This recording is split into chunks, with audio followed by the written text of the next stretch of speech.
There is a place in the eastern United States where the mountains breathe, where the mist never fully lifts, where the ridgelines carry names older than the nation itself, and where the ground beneath your feet holds secrets that no university textbook has ever fully confronted. The Great Smoky Mountains have drawn millions of visitors every single year, more than any other national park in the country. People come for the views, for the wildlife, for the quiet, but very few of them know what rests below the surface. Very few of them have ever heard the accounts that geologists and archaeologists have quietly argued about in conference rooms and journal footnotes for more than a century. And almost none of them know about the tunnels. If you're watching this to fall asleep, that's exactly why I make these videos. Maybe subscribe and let me know where are you right now and what time is it. There is a particular quality to mystery that feels different from ordinary questions. Ordinary questions have answers that are simply waiting to be found. You look in the right place, you ask the right person, you read the right document, and the answer arrives. But certain mysteries resist that process entirely. They accumulate evidence instead of solutions. They generate more questions with every answer that seems to arrive. The tunnels beneath the Smoky Mountains are that kind of mystery. The deeper you look, the stranger and more layered the story becomes. So let us start at the beginning, which is also, as it turns out, not entirely clear. The Great Smoky Mountains sit on the border of Tennessee and North Carolina, straddling the Appalachian Range in a section that geologists consider among the oldest exposed rock formations in the world. The mountains themselves are ancient beyond easy comprehension. Some of the exposed bedrock has been dated to more than 300 million years ago, from a time when the supercontinent Pangaea was just beginning to fracture and the Atlantic Ocean did not yet exist in any recognizable form. These are not young mountains with sharp, volcanic drama. They are old mountains, worn smooth by time, by rain, by the slow, patient compression of age. And whatever exists beneath them has existed beneath them for a very long time. The Cherokee people, whose ancestors lived in and around these mountains for thousands of years before European contact, had a name for the Smokies that translated roughly as the place of blue smoke. But they also had something else. They had stories. Very specific stories, passed down through oral tradition across generations, about places in the mountains where the earth was hollow, where passages led downward into darkness, where beings who were not quite human and not quite something else had made their homes long before the first Cherokee ancestor could remember. These stories were not treated as mythology in the casual, dismissive way that the word mythology tends to be used in Western academic discourse. They were treated as history, as records of actual events and actual places, as geographic information encoded in narrative form. That distinction matters enormously. When a culture encodes geographic information into its oral tradition, the information tends to be strikingly accurate over long periods of time.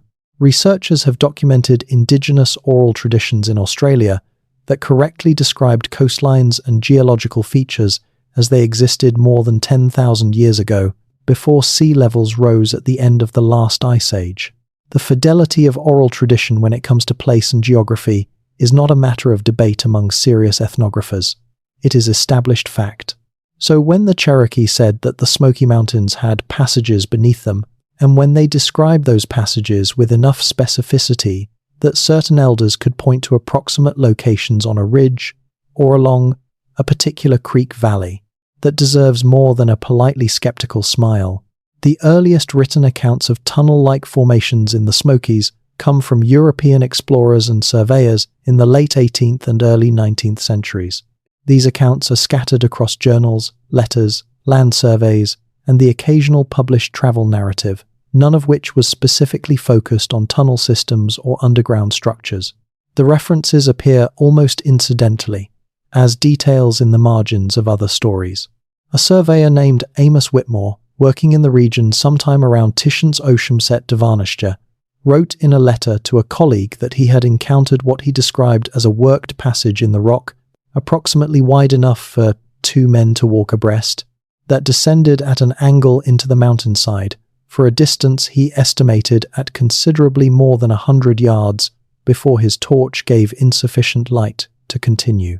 He noted that the walls of the passage, which he had touched repeatedly, felt smoother than natural erosion would produce and showed faint markings he could not identify. He also noted that the air moving through the passage was warmer than the outside air, which struck him as unusual given the depth of the passage and the time of year. Whitmore's letter exists in a private archive collection that has been referenced but not widely reproduced. Its authenticity has not been formally challenged, but it also has not been formally verified by any mainstream historical institution. This pattern, documents existing at the periphery of the mainstream record, referenced but not catalogued, described but not digitized, is something that comes up again and again in the Smoky Mountains tunnel story. It is not itself evidence of conspiracy or suppression. Archival research is expensive, incomplete, and systematically biased toward documents that are considered historically significant by the institutions doing the archiving. What gets preserved tends to reflect the priorities of those doing the preserving. A surveyor's offhand remarks about unusual rock formations in the wilderness of early 19th century Appalachia were not considered significant, and so they were not treated as significant. But they accumulated. Across the following decades, similar observations appeared in similar marginal contexts. A Cherokee guide in the Titian's Oceans to 50 Seconds reportedly led a small party of settlers to the mouth of what he described as one of the old doors, a term that other accounts suggest was used more broadly among Cherokee elders to describe access points to the underground network they referenced in their traditions. The party apparently did not enter far. The guide reportedly became agitated and led them away after a short time, offering an explanation that the surviving account rendered approximately as it is not safe in the dying season, a phrase that remained obscure to the settlers and has remained obscure to researchers ever since. In the Titian's Oceans to 40, a mining survey conducted in the region for a private land speculation company produced a report that described at least 3 locations where natural cavern formations appeared to connect to passages that bore signs of deliberate modification. The report was commissioned to assess mineral potential in the area and was not, as far as can be determined, shared publicly. A reference to it appears in a later document produced by the Tennessee State Geological Office, which described the mining survey's findings as anomalous and recommended further investigation that apparently never occurred. The Geological Office reference itself has been cited by several independent researchers and at least one academic paper produced in the Titian's Jevensit Shedemgestions that examined pre-Columbian construction in the Appalachian region. Here it is important to pause and address what honest engagement with this subject requires. The existence of natural cave systems in the Smoky Mountains and in the broader Appalachian region is completely unremarkable. The limestone and other soluble rock formations throughout the Appalachians have produced some of the most extensive cave systems in North America. Mammoth Cave in Kentucky, a few hundred miles to the northwest, contains more than 400 miles of surveyed passages. Luray Caverns in Virginia, just east of the main Appalachian Ridge, draws hundreds of thousands of visitors annually. The geology of the region is simply conducive to cave formation on a massive scale. Natural passages, natural caverns, natural underground rivers and chambers are expected features of this landscape. The question that the Smoky Mountains tunnel accounts raise is not whether underground passages exist. They do. The question is whether some of those passages show evidence of human modification, human use, or human construction that predates the historical period and cannot be explained by known cultures. And on that question, the honest answer is that we do not know, that the evidence is genuinely ambiguous, and that the mechanisms that would allow us to find out have been applied only partially, inconsistently, and in some cases apparently not at all. The Cherokee people themselves, or more accurately their descendants, and the scholars who have worked most closely with Cherokee oral tradition, offer several frameworks for understanding what the tunnels might represent and who might have made them or used them. The most prominent of these involves a tradition known in several variations across multiple southeastern indigenous cultures the tradition of the Nunihi. The Nunihi are described in Cherokee tradition as a race of immortal beings, sometimes translated as the people who live anywhere or the travelers. They are not spirits in the way Western audiences typically understand that word. They are not ghosts or supernatural entities existing on a separate plane. They are, in the Cherokee telling, a parallel people, fully physical, capable of interacting with human beings, but possessing abilities and characteristics that distinguish them from ordinary humans. They are said to live primarily underground, in great towns beneath the mountains and beneath the major rivers. They are described as friendly toward the Cherokee, occasionally helpful in times of crisis, and possessed of knowledge and capabilities that exceed what the Cherokee themselves commanded. The Nunihi tradition is not obscure. It appears prominently in the foundational ethnographic work of James Mooney, a Smithsonian ethnographer who spent years in the late 19th century documenting Cherokee culture and oral tradition. Mooney's work, published by the Bureau of American Ethnology in Titian's Jevonset under the title Myths of the Cherokee, remains a primary academic source for Cherokee traditional knowledge and has been cited extensively across multiple academic disciplines. Mooney took the Nunihi accounts seriously enough to document them in detail, and to note that Cherokee informants consistently described the underground towns of the Nunihi as real places with specific locations that experienced Cherokee, individuals had visited or had knowledge of. What Mooney did not do, and what essentially no mainstream researcher has done since, is connect the Nunihi tradition to the physical evidence of underground passages in the Smoky Mountains region, and ask whether the two bodies of information might be describing the same thing from different perspectives.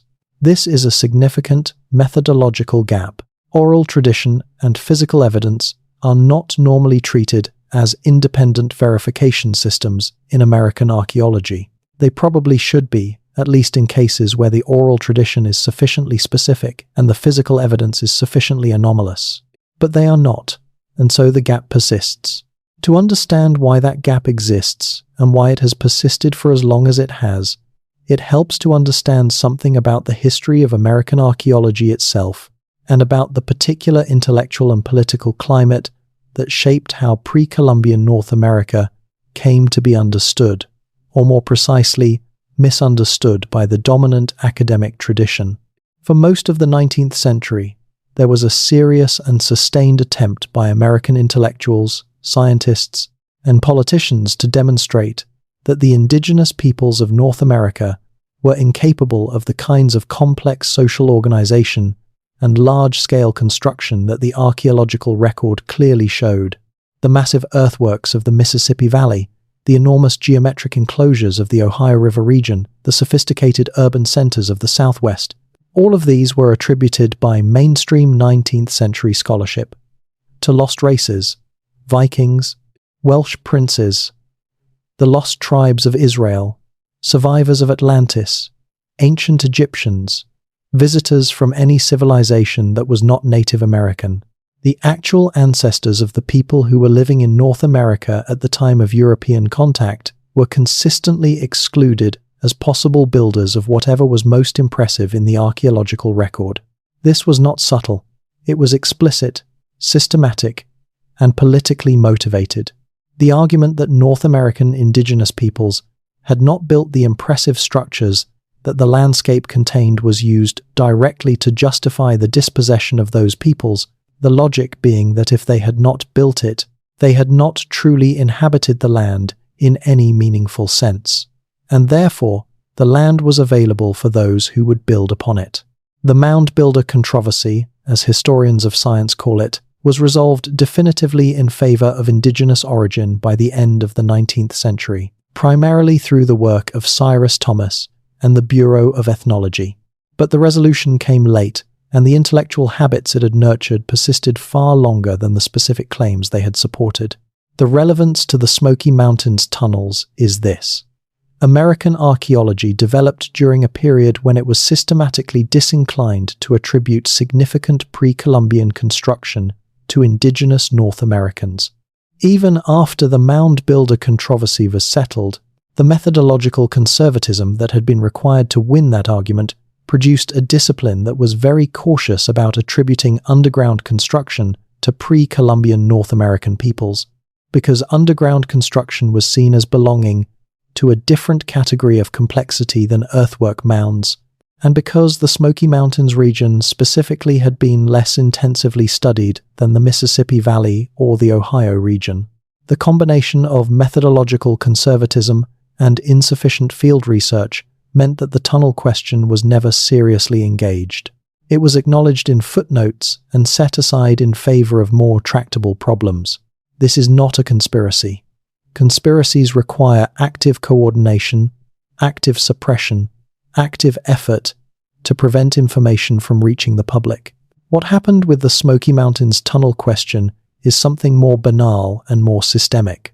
It fell through the cracks of a discipline that was organized around different priorities, and it has remained in those cracks because the incentive structures of academic archaeology do not reward researchers for pursuing questions that the field has already, however implicitly, deemed not worth pursuing. But the questions have not gone away, and neither has the evidence. In the summer of Tishans Jeventsit Shedemjeshan Jevents, our retired geological survey engineer named Harold Lester conducted an independent survey of several locations in the Western Smokies that had been referenced in 19th century accounts. Lester was not an archaeologist and did not claim archaeological expertise.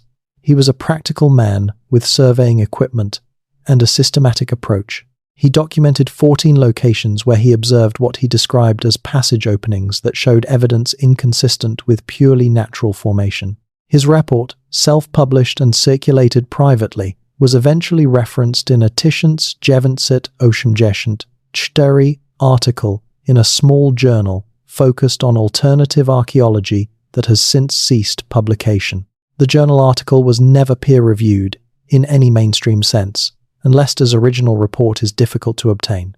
But the specific observations Lester described are interesting in ways that go beyond what a self-publication or an alternative archaeology journal might suggest.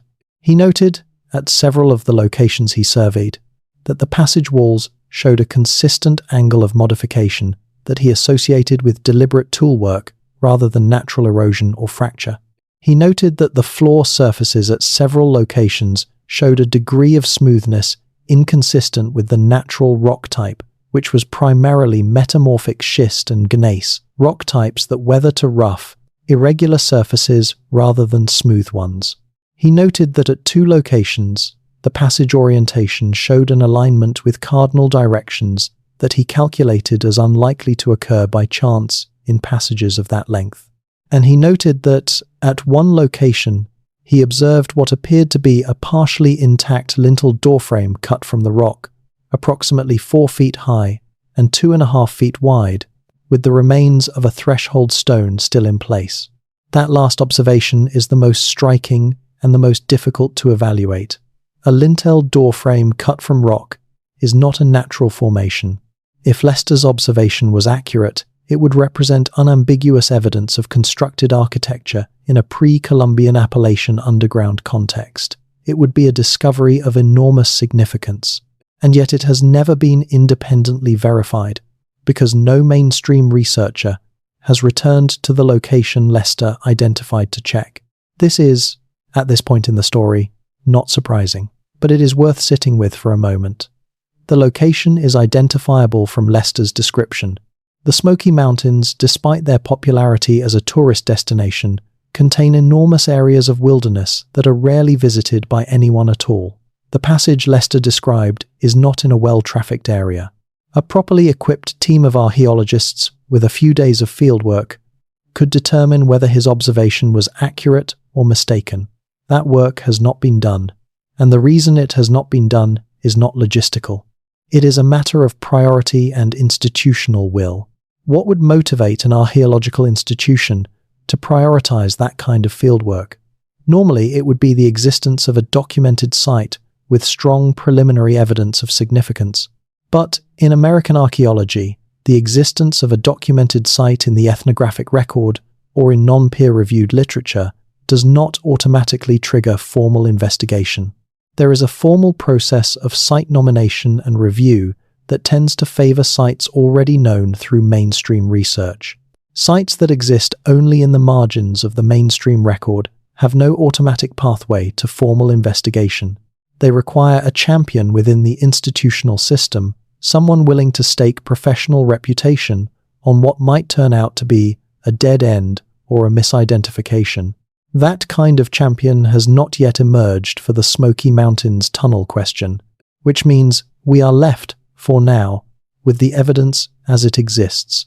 Incomplete, imperfectly documented, sourced from a combination of indigenous oral tradition, 19th century marginal accounts, early 20th century geological reports, and mid to late 20th century independent surveys. None of this constitutes proof of anything. But taken together, it constitutes a pattern that is very difficult to explain through coincidence alone. Let us follow that pattern further. There is a body of Cherokee oral tradition specifically associated with the Smoky Mountains that describes, with unusual geographic precision, a network of underground passages connecting the high peaks and major ridges of the range. The network is described as having been old when the first Cherokee ancestors arrived in the region, which would place its origins in at minimum the pre-woodland period of North American prehistory, meaning before roughly 3,000 years ago. It is described as having been used by the Nunihi as a transportation and communication network, allowing movement across the mountain range without exposure to weather or to the dangers of the surface. It is described as having a number of specific entry points, some of which are still identified by location in contemporary Cherokee knowledge, though access to that specific knowledge is appropriately guarded. The geographic precision in these accounts is unusual. Oral traditions about underground places are common across many cultures worldwide, and they typically describe those places in terms that are impressionistic rather than geographically specific. The description of a land of the dead somewhere below, or a spirit world accessible through the earth, is a very different thing from a description of a passage that runs from the northeastern slope of a specific ridge to the valley floor of a named creek, intersecting with a secondary passage at a depth of approximately a certain number of body lengths below the surface. The latter kind of description is information. It is the kind of information that gets encoded in oral tradition when it describes something that exists and that people needed to be able to find. The Cherokee accounts of the Nunihi tunnel network fall closer to the latter category than the former. They are not universally specific in the way a modern survey report would be, but they are far more geographically grounded than typical mythological underworld narratives. They describe the terrain above the passages in terms consistent with the actual terrain. They describe the passages in terms consistent with what natural and modified cave systems in metamorphic rock would plausibly look like. And they describe the passages as being connected in a way that implies a designed network rather than a collection of independent formations. This is the part of the story where it is tempting to leap to conclusions, and it is worth resisting that temptation explicitly. The existence of Cherokee oral tradition describing underground passages does not prove that those passages were artificially constructed. It does not prove that any particular pre-Columbian culture built them. It does not prove that they represent anything other than a culturally significant and geographically informed description of natural cave formations that had been explored, named, and incorporated into Cherokee's spiritual geography over many generations. What it proves is that there is something there, some combination of real underground formations and cultural knowledge about those formations that has been maintained across many generations. The question of what that something is, its extent, its origin, its significance, is exactly the question that has not been adequately investigated. There is also a separate body of evidence that does not come from oral tradition at all, that comes instead from the physical landscape itself, and from the relatively sparse formal archaeological work that has been conducted in the Smokies region. The Appalachian Mountains, including the Smokies, were much more densely inhabited in the pre-Columbian period than the current distribution of archaeological sites might suggest. This is partly because the mountains were heavily logged during the late 19th and early 20th centuries, with the logging operations destroying surface archaeological evidence across enormous areas. It is partly because the establishment of the national park in 1937 involved the forced removal of communities that had been living in the mountains for generations, European American communities, as well as the remnant Cherokee communities that had managed to remain in the region after removal, and the subsequent reforestation of cleared land has obscured surface features. And it is partly because systematic archaeological survey of the park's interior has never been comprehensively conducted. What has been found suggests significant pre-Columbian occupation. There are documented site locations throughout the park and in the surrounding areas, including village sites, ceremonial sites, and extraction sites where specific minerals and materials were being obtained. Some of these sites date to the Archaic period, more than 7,000 years ago. The distribution of sites suggests that the mountains were used continuously, and that the populations using them were engaged in trade networks that extended hundreds of miles in multiple directions, because materials found at Smoky Mountains sites originated from distant sources, and materials from the Smokies appear at distant sites. This is not unusual for pre-Columbian North America. Long-distance trade networks were a consistent feature of indigenous American life for thousands of years before European contact. What is interesting about the Smoky Mountains specifically is the nature of some of what was being exchanged. Certain minerals found in the metamorphic rock of the Smokies were valued for ceremonial purposes across a wide geographic area. Mica, in particular, appears at major pre-Columbian ceremonial sites throughout the eastern United States in quantities that could only have come from Appalachian sources, and the Smoky Mountains region is one of the primary Appalachian mica sources. Copper from the Lake Superior region appears at Smoky Mountains sites. Marine shells from the Gulf Coast appear at Smoky Mountains sites. The mountains were not a backwater. They were a node in a continental network of exchange. A network of this kind requires infrastructure for extraction. The mica in particular, which occurs in the metamorphic schist that makes up much of the Smoky Mountains subsurface, requires underground extraction once the surface deposits are exhausted. You cannot mine mica efficiently from the surface for very long.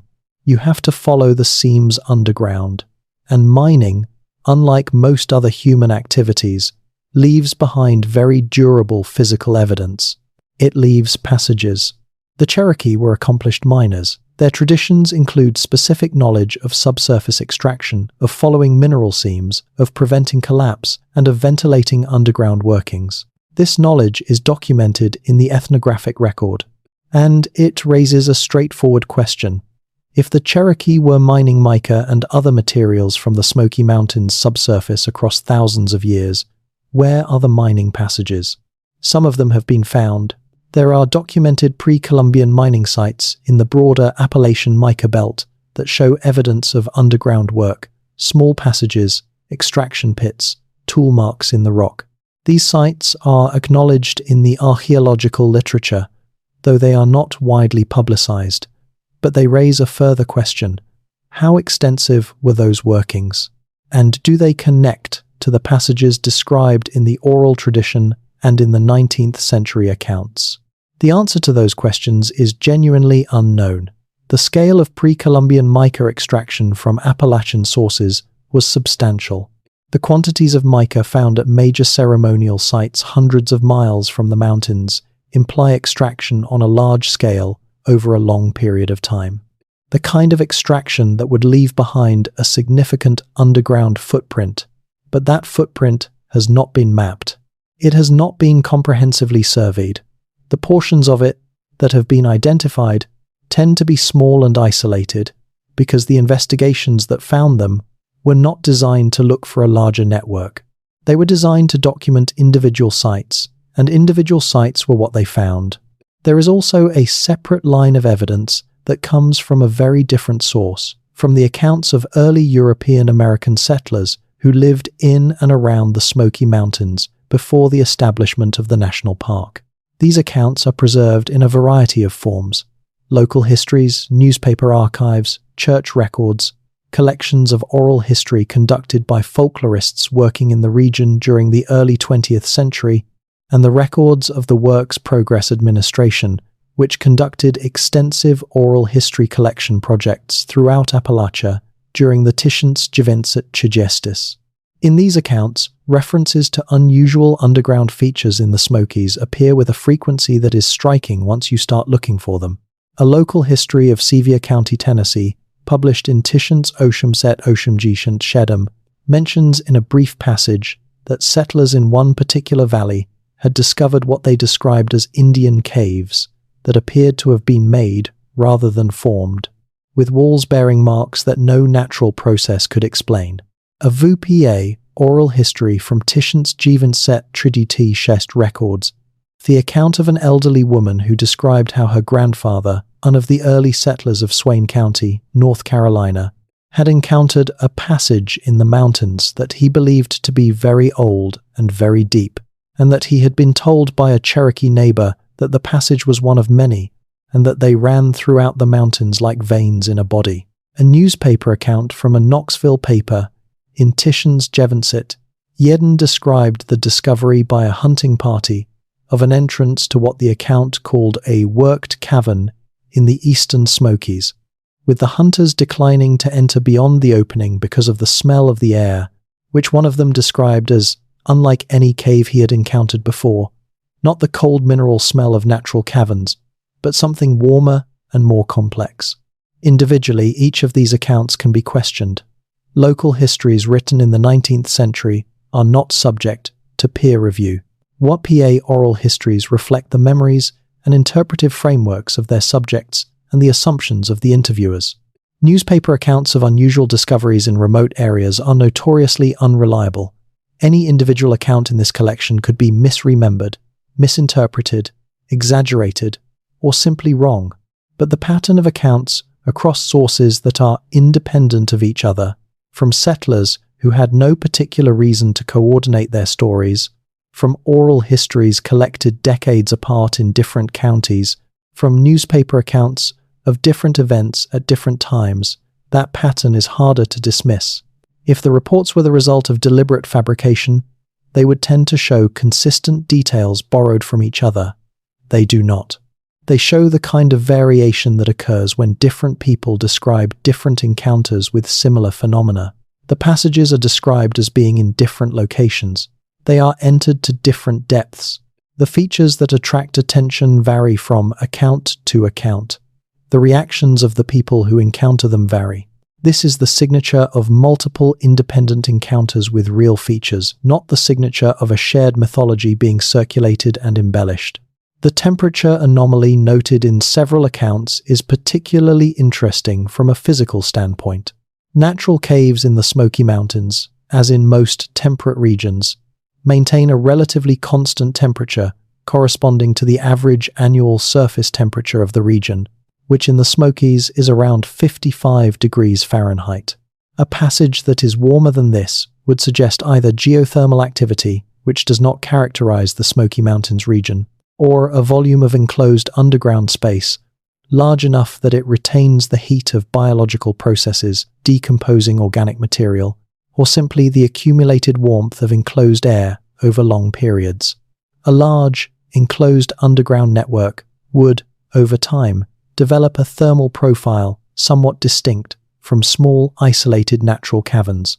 The accounts describing warm air in the passages might be consistent with a larger, more interconnected underground system than isolated natural caverns would produce.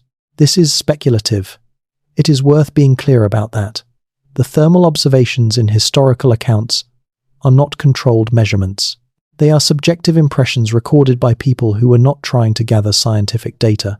But they are consistent across accounts from different sources and different time periods, and consistency across independent sources is a form of evidence, even when the evidence is soft.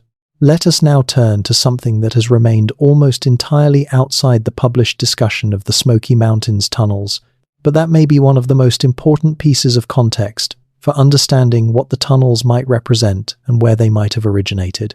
The Appalachian Mountains, geologically, are the eroded remnants of a mountain chain that, at its peak roughly 300 to 350 million years ago, rivaled the modern Himalayas in height. The slow erosion of those ancient peaks over hundreds of millions of years deposited sediment across what is now the central and eastern United States, creating the rock formations that contain some of North America's most extensive natural cave systems. But the metamorphic core of the Appalachians, which includes the Smoky Mountains, was not eroded away. It was buried beneath younger rocks and then exposed again as those younger rocks were removed by subsequent erosion. The result is that the metamorphic basement of the Smokies contains features that have been forming, evolving, and changing for an almost incomprehensibly long time. Within metamorphic rock of the type found in the Smokies, natural passage formation is different from the karst caves formed in limestone.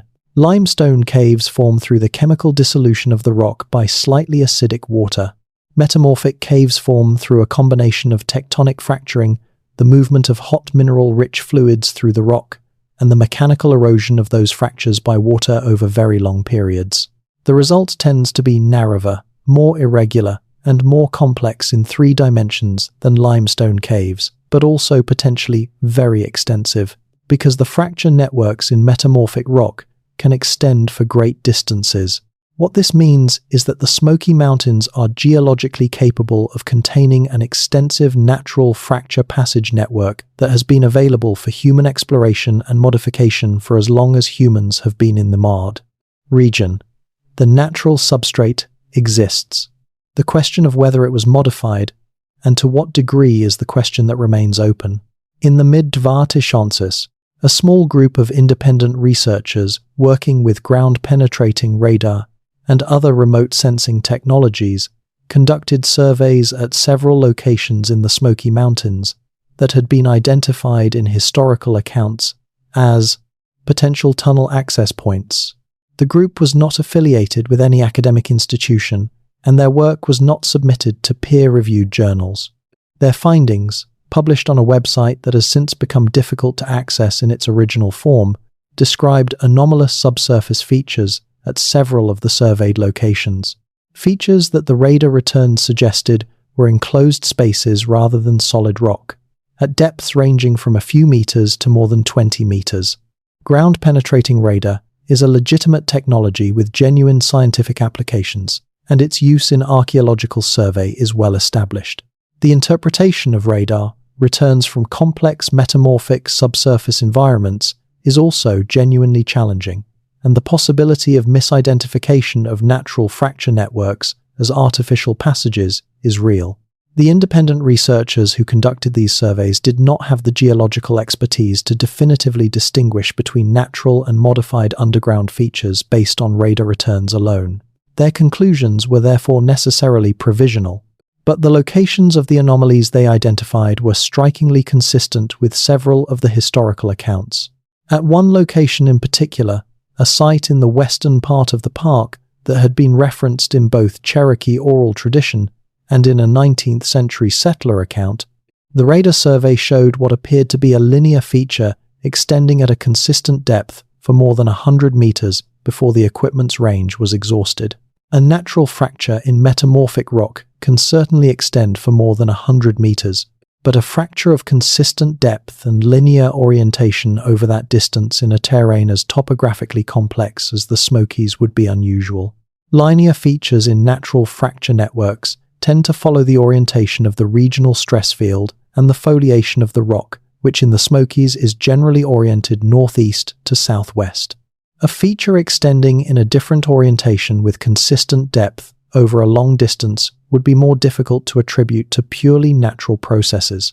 The independent researchers noted this, and they also noted that the orientation of the anomaly they detected corresponded approximately to the orientation described in the oral tradition they were working from, which pointed toward a passage aligned roughly with the flow direction of a major creek in the area. Whether that correspondence is meaningful or coincidental cannot be determined from their data alone. What it represents is a lead that has not been followed.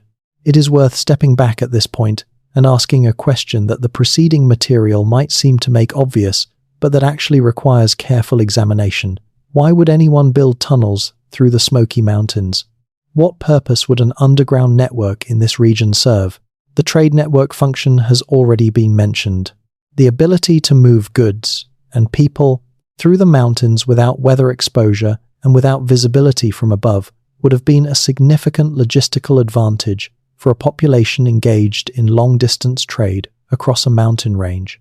The Smokies sit astride the main divide of the southern Appalachians, and crossing them on the surface requires either navigating high-exposed ridges or following the creek valleys, which are slow and indirect routes. A passage through the mountain at a consistent depth would, depending on its orientation, provide a much more direct route between the Tennessee Valley side and the valleys of western North Carolina. This is not merely theoretical.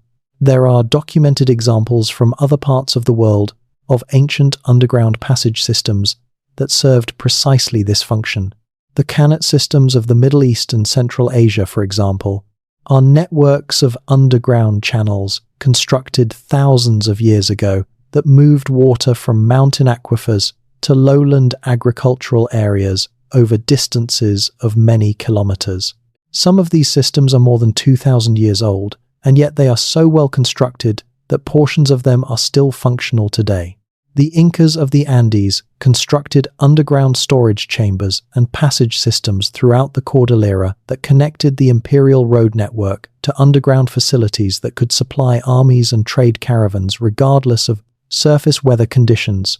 The Romans constructed underground passages throughout their empire for water management, for military purposes, and for ceremonial functions. Underground construction is not an exotic or extraordinary human capability. It is something that organized human communities have undertaken on every inhabited continent. What would be extraordinary about underground construction in the Smoky Mountains is not the construction itself, but the absence from the mainstream historical record of any acknowledgement that it occurred. And that absence, as has been discussed, is at least partly explicable through the history of American archaeology and the dynamics of academic priority setting, rather than through any intrinsic implausibility in the idea of pre-Columbian underground construction in the region. There is also a ceremonial dimension to consider. The underground was not simply a practical space for pre-Columbian North American cultures. It was a sacred space, a liminal zone between the world of ordinary human experience and the world of spiritual reality. This is expressed across many traditions. The Pueblo peoples of the Southwest built kivas, semi-subterranean ceremonial chambers, as central features of their communities. The mound builders of the Mississippi Valley constructed earthen chambers that served ceremonial as well as mortuary functions. The cave systems of the Yucatan were considered sacred entrances to the underworld by the Maya and were used for ceremonial purposes, including sacrifice and divination for thousands of years. The pattern of treating underground space as spiritually significant is so consistent across pre-Columbian North and Central American cultures that it would actually be more surprising if the inhabitants of the Smoky Mountains had not accorded underground space ceremonial significance. The Cherokee tradition of the Nunihi living underground and the associated tradition of underground towns that are accessible to living humans under the right conditions fits this broader pattern perfectly. The underground towns of the Nunihi are not exactly the afterlife, and they are not exactly a spiritual dimension. They are described as parallel places, accessible from this world, but operating according to different rules. This is consistent with how many indigenous American cultures have described liminal underground spaces. And it suggests that whatever was in the Smoky Mountains tunnels, if tunnels existed in the form described, served not only a practical function but a ceremonial and cosmological one as well. The Nunihi are also described in some accounts as having knowledge of healing, of plant medicine, and of practices that the Cherokee sought out in times of crisis. There are accounts of sick or injured people being taken underground by the Nunihi and returning healed, or of Cherokee warriors seeking guidance from Nunihi before major conflicts. This pattern, the underground as a place of specialized knowledge and power, is again consistent with how many cultures have used actual underground spaces. Specific caves and chambers were reserved for initiation, for healing rituals, for consultation with spiritual authorities, and for the training of ritual specialists. The underground was not simply another room. It was a different kind of space with different properties, different rules, and different inhabitants. If the Smoky Mountains tunnel system existed as described, it would have been both a practical infrastructure and a sacred geography simultaneously. These two functions are not in tension with each other. They reinforce each other. The practical value of the passage network would have been enhanced by its sacred status, because sacred sites tend to be maintained, protected, and transmitted across generations more reliably than purely practical infrastructure. And the sacred significance of the underground would have been grounded in the concrete experience of actually using the passages, actually moving through the mountain in the dark, actually encountering the physical reality of a space that ordinary surface life gave no preparation for. This is something worth dwelling on.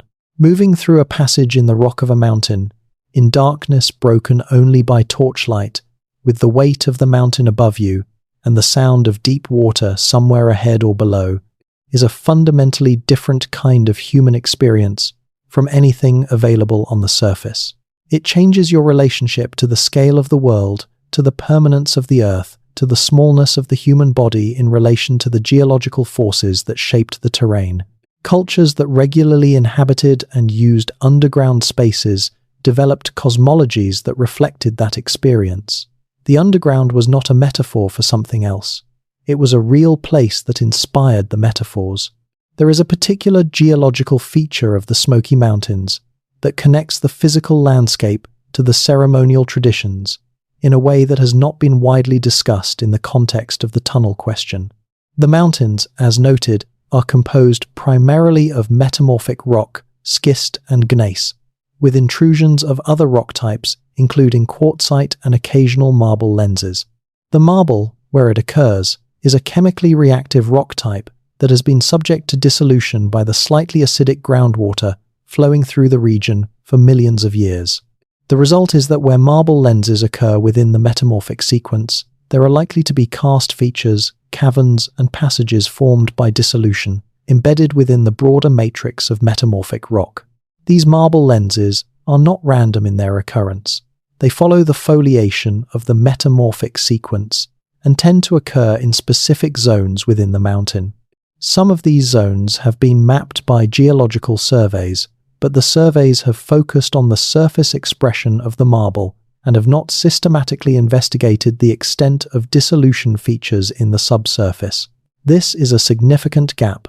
Karst passages within a metamorphic matrix would be exactly the kind of hybrid underground feature that would be both naturally formed and potentially very extensive, and that might also, in some sections, show evidence of human modification, because the naturally smooth walls and floors of dissolution caves are much more amenable to human use and modification than the rough, fractured surfaces of metamorphic passages.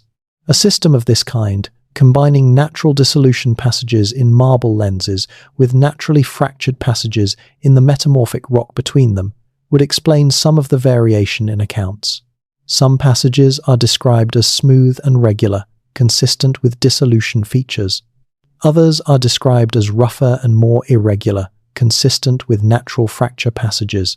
Both types appear in the historical accounts, and if they are all part of the same broader network, connected by the fact that they all ultimately follow the same structural geology, that variation would make sense. There is also the question of what happened to this network over time. The Smoky Mountains have been subjected to intense seismic activity at various points in their history. The region is seismically active by Eastern North American standards, though far less so than the Pacific coast. Major seismic events over the last several thousand years would have caused collapse in some sections of any underground passage network, would have blocked some entry points with debris, and would have created new fractures and openings in other locations. The passage network, if it existed, is almost certainly not in the same condition as it was when it was most actively used. Many sections may be completely inaccessible. Others may have new surface openings created by seismic collapse or erosion that do not correspond to the entry points described in older accounts. This adds another layer of complexity to the question of investigation. Even if a research team committed to systematically searching for the tunnel network, they would not necessarily find what they were looking for by looking in the places described in historical accounts. The landscape has changed. The entry points may have moved or disappeared. New access points may have appeared in unexpected locations. A comprehensive investigation would require systematic remote sensing of large areas, combined with targeted ground investigation, wherever the remote sensing suggested subsurface voids. This is logistically complex and expensive, but it is not technically impossible. It is again a matter of institutional will and research priority. The question of who built the tunnels, if they were built, and when, is one that any serious investigation would need to engage with, and it is one for which there are several plausible frameworks. The oldest possibility is that the passages represent a feature of the landscape that predates any known human occupation of the region, and that was discovered and used by the first human inhabitants of the Appalachians, whenever that was. The earliest confirmed human presence in the Appalachian region dates to approximately 13,000 years ago during the late Paleo-Indian period, when the first people crossed the region following the retreat of the glaciers and the megafauna that provided their primary food source. These were highly mobile, technologically sophisticated people with detailed knowledge of landscape and terrain. They would have been aware of subsurface features in their territory, and they would have had the practical intelligence to use those features for shelter and protection. Modifications they made to natural passages would be extremely difficult to detect archaeologically, both because the tools and methods of Paleo-Indian cultures are not well suited to leaving identifiable marks in metamorphic rock, and because 13,000 years of subsequent use and natural change would have obscured any evidence of initial modification. A somewhat later possibility is that the passages represent an archaic period, or early woodland period, construction, or modification project. The archaic period in the eastern United States, from approximately 8,000 to 3,000 years ago, was characterized by increasing sedentism, increasing social complexity, and increasing investment in infrastructure, including earthworks and, in some areas, underground features. The populations of the Appalachian region during this period were engaged in the trade networks that distributed mica and other materials across the eastern United States, and the mining and processing infrastructure required for that trade could plausibly have included underground workings on a significant scale. A still later possibility is that the passages represent Cherokee construction or modification from the period of Cherokee occupation of the region, which according to the oral tradition and the archaeological record extended back at least 1,000 years and possibly much longer. The Cherokee had the knowledge, the tools, and the organizational capacity to construct and maintain underground passages, and they had a cultural and ceremonial framework that would have motivated that investment. The Nunihi tradition might represent, in this case, a mythologized account of an actual historical project, the construction of an underground network by one generation being reinterpreted by subsequent generations as the work of supernatural beings, a pattern that is documented in other cultures as well. None of these possibilities can be confirmed or excluded with the current evidence. The most likely answer, if the passages exist in the form described, is probably some combination of all three: natural passages that were discovered and used in the Paleo-Indian period, expanded and modified during the archaic period as mining and trade infrastructure, and incorporated into Cherokee ceremonial geography during the more recent period of Cherokee occupation, with the accumulation of cultural memory about the passages being expressed in the Nunihi tradition. But this is inference from incomplete evidence.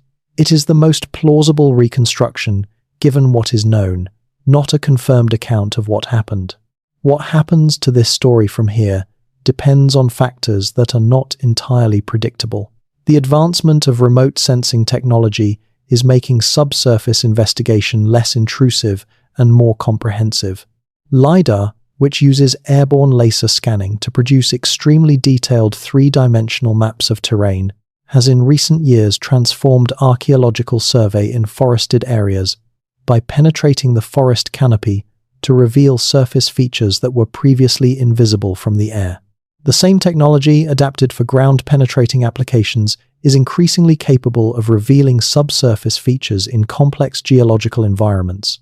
A systematic LiDAR survey of the Smoky Mountains, combined with ground-penetrating radar at identified anomaly locations, would produce significantly better data than anything currently available.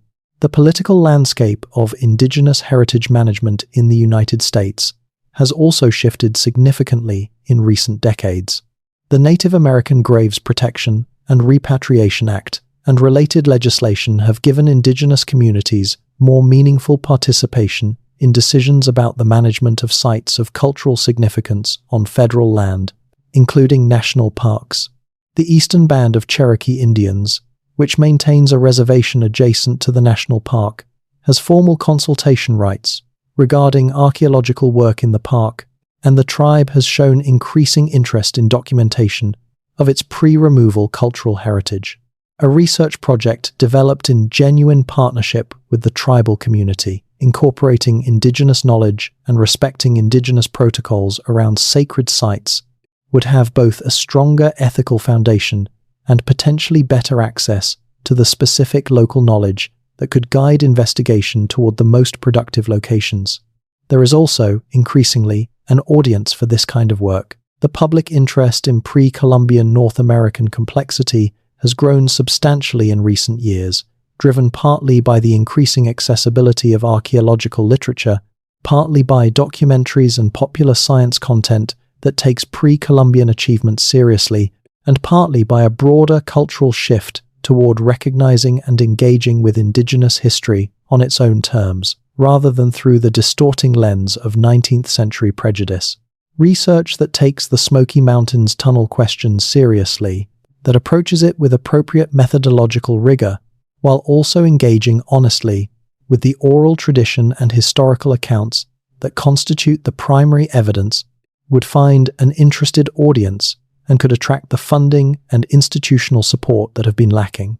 The tunnels, if they are there, have waited a very long time to be found. They have been noted in the margins and then set aside. They have been described by people who lacked the expertise or institutional position to compel formal investigation. They have been maintained in oral tradition by a community whose knowledge was systematically devalued and whose access to their own heritage was severely constrained by the historical processes of dispossession and forced removal that tempesties have preceded, shaped the region's history. None of that makes them more likely to exist in the exact form that the most dramatic accounts describe. Mystery is always partly in the eye of the beholder, and the desire for mystery can distort perception just as powerfully as the desire to dismiss it. But the balance of evidence suggests that something is beneath the Smokies, something that was known to the people who lived there longest, something that was glimpsed and noted by the people who came after and then not adequately followed up on, something that the geological character of the mountains is entirely capable of accommodating. That something deserves more than footnotes and independent surveys and alternative archaeology journals. It deserves the serious, systematic, properly resourced investigation that any genuinely anomalous body of evidence should receive. The Great Smoky Mountains are the most visited national park in the United States. The question of what exists beneath them is not a marginal curiosity. It is a question about the deep history of a place that millions of people care about, and about the deep history of the people who lived in that place for thousands of years before the national park existed. The smoke that hangs over the mountains most mornings is not, geologically speaking, smoke at all. It is organic compounds released by the vast forest covering the ridges and valleys, compounds that scatter light and create the blue haze that the Cherokee named the mountains for. But it looks like smoke. It looks like something is burning somewhere beneath the surface, some slow combustion that the mountain cannot quite contain.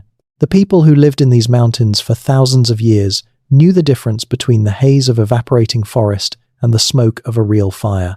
They knew the terrain with the intimacy that comes from long habitation, and they said that beneath the mountains there was another world, we have not yet taken that claim seriously enough to find out whether they were right. The Nunihi stories that anger so much of what is known about the Smoky Mountains tunnels are not uniform across the Cherokee oral tradition.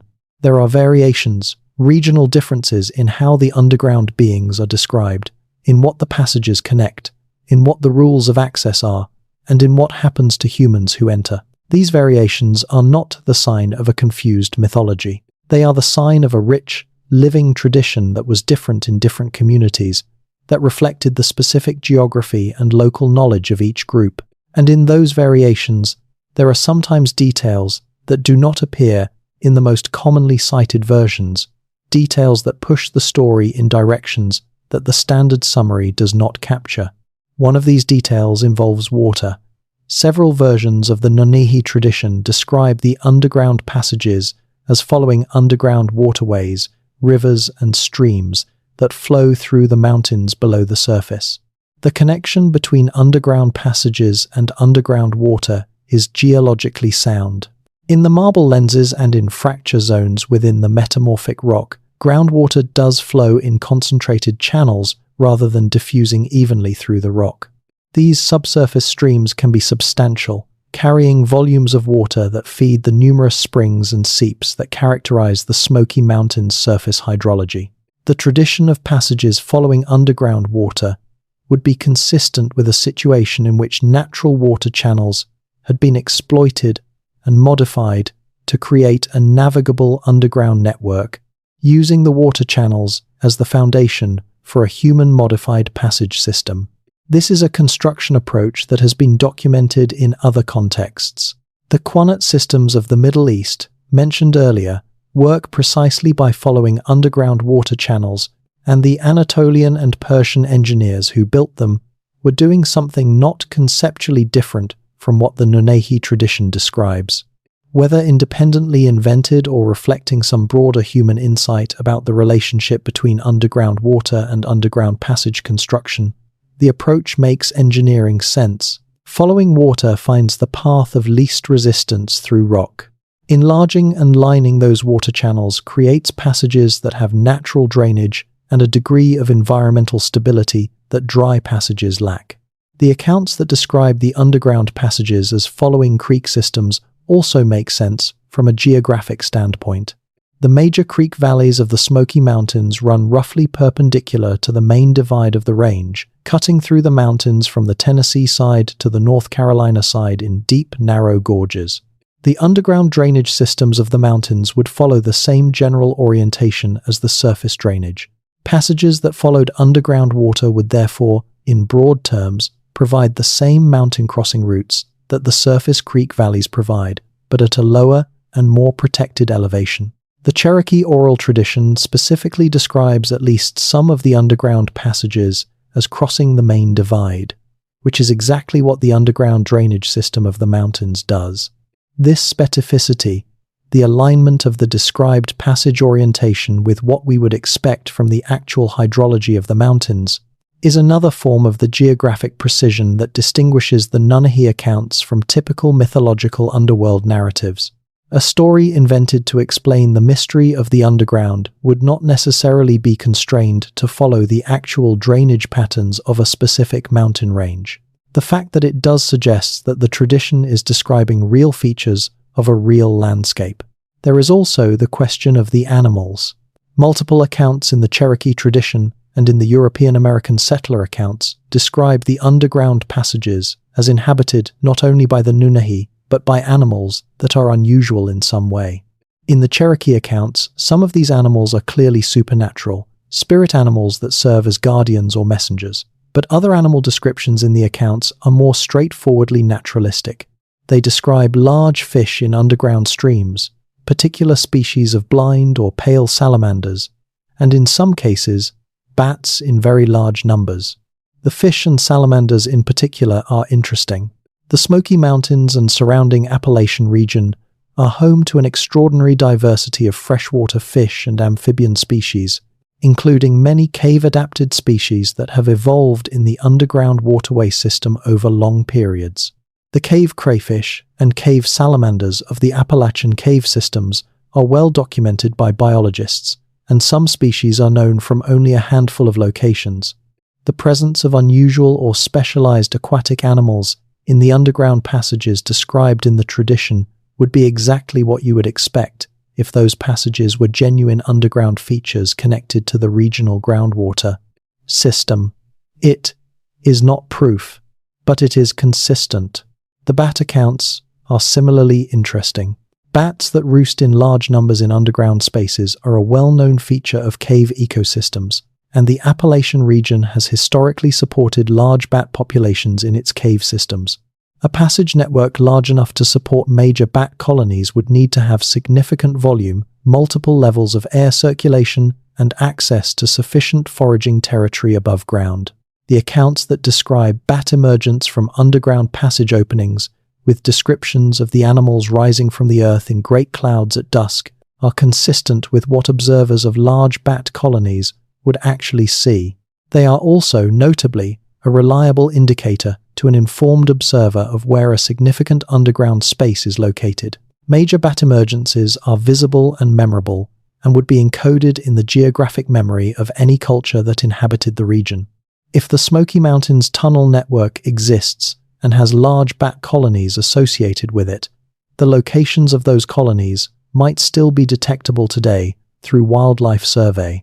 Bat populations have declined catastrophically in the eastern United States in recent decades due to the fungal disease white nose syndrome, but prior to this epidemic, the Appalachian bat populations were extensive, and the locations of major roost caves were documented by wildlife biologists working in the region. A comparison of documented major roost locations with the geographic indicators in historical and oral tradition accounts might provide a new class of evidence linking specific locations to the described tunnel network. This kind of cross-referencing of different types of evidence, oral tradition, historical accounts, geological inference, wildlife data, and remote sensing, is exactly the methodology that a serious investigation of the Smoky Mountains tunnels would employ. No single line of evidence is sufficient.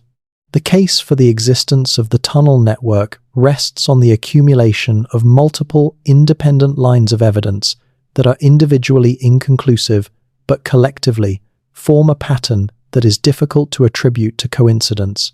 The strength of the case is also the reason it has been difficult to address. Each individual line of evidence falls short of the threshold that any single discipline would require for formal recognition. The oral tradition is a cultural artifact. The historical accounts lack authentication. The geological arguments are inferential. The remote sensing data is ambiguous. The wildlife connections are speculative. Each discipline that might evaluate the question can find a reason to defer to another discipline or to set the question aside as insufficiently rigorous for formal engagement. The result is a question that is collectively owned by no discipline and therefore not pursued by any. This is a structural problem in how complex interdisciplinary questions get handled within the academic system, and the Smoky Mountains tunnel question is far from the only instance of it. Many of the most interesting questions in pre-Columbian North American studies fall into this same gap: too interdisciplinary to be owned by any single field, too unconventional to attract mainstream funding, too complex to be resolved by the kind of site-specific investigation that standard archaeology produces. The resolution to structural problems of this kind usually comes from outside the structures that create them. It comes from independent researchers who are willing to pursue questions across disciplinary boundaries, from documentary and journalistic projects that bring public attention to overlooked evidence, from citizen science initiatives that can conduct survey and monitoring over larger areas than professional research budgets allow, and from the occasional institutional champion who decides that the question is worth taking on. In the case of the Smoky Mountains tunnels, one piece of the puzzle that has not yet been mentioned is the role of the national park itself in shaping what research is possible. The Great Smoky Mountains National Park is managed by the National Park Service, which has a complex and sometimes contradictory mandate regarding archaeological research within the park. The park contains an estimated 1,000 known archaeological sites, and surveys have identified many more potential sites than have been formally documented. The park's archaeological staff manages a significant workload with limited resources, and the priority given to any particular investigation reflects both resource constraints and the perceived significance of the site relative to other known sites and known questions. For the tunnel question to receive formal Park Service investigation, it would need to be framed as a question of sufficient significance relative to the existing management priorities of the park. This is not a trivial threshold to meet. The park has well-documented sites of clear significance that it does not have sufficient resources to investigate comprehensively. Directing those resources toward a question whose subject matter is itself uncertain is a difficult case to make within normal resource allocation frameworks. But the National Park Service also has formal relationships with the eastern band of Cherokee Indians that go beyond ordinary government-to-government consultation. The tribe has cultural patrimony interests in the park that are recognized by federal law and that create a basis for cooperative research initiatives. A research project that was formally endorsed by the tribal nation and structured as a cooperative effort between the tribe, the Park Service, and academic researchers would have a significantly different political and institutional standing than an independent investigation by outside researchers. It would also have access to tribal knowledge resources that independent researchers cannot access, and it would have the moral authority that comes from being grounded in the legitimate interests of the people whose heritage is at stake. The possibility of such a cooperative project is not purely theoretical. The Eastern Band has been increasingly proactive in engaging with questions of pre-removal cultural heritage, and the Park Service has shown increasing willingness to support cooperative research with tribal partners. The infrastructure for a serious investigation of the Smoky Mountains underground exists. What it lacks is a specific project proposal that brings the relevant parties together around a shared research question. This is, in the end, both the most frustrating and the most hopeful aspect of the Smoky Mountains tunnel story. The question is real. The evidence is real, if incomplete. The means to pursue the question more rigorously exist. The institutional and community relationships that could support a formal investigation are present.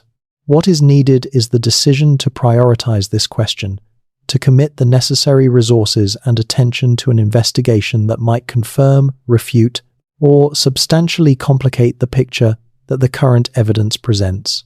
The mountains do not give up their secrets easily. They have been keeping this one for a very long time. The mist lies in the valleys every morning and rises through the day, and the ridges stand as they have stood for millions of years, holding whatever is beneath them with geological patience. The Cherokee name for this place invokes the blue smoke that the living forest breathes into the atmosphere.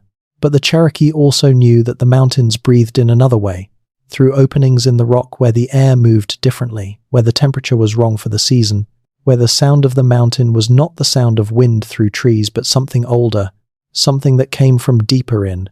Every serious tradition of human knowledge contains a version of this understanding, that the surface of things is not all of things, that what lies beneath is at least as important as what lies above, that the earth itself is not simply a platform for human activity, but a layered reality with its own depth and complexity and history. The tunnels of the Smoky Mountains, if they are what the evidence suggests they might be, are an invitation to take that understanding seriously, not as mythology, not as metaphor, but as a physical fact about a particular landscape that has been inhabited by human beings for a very long time, and that those human beings came to know in ways that we have barely begun to recover. The investigation that this evidence calls for has not yet happened. It might happen in our lifetimes, or it might require another generation of researchers and advocates and tribal community members to bring it to the point where institutional systems take it seriously. But the evidence is not going away.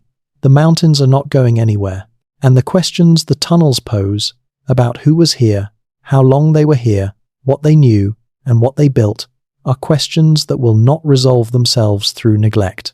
They require that someone go looking, with the right tools, the right partners, the right questions, and the willingness to find whatever is actually there, rather than what anyone expected to find. The smoke still rises over the mountains every morning. The mist still fills the valleys.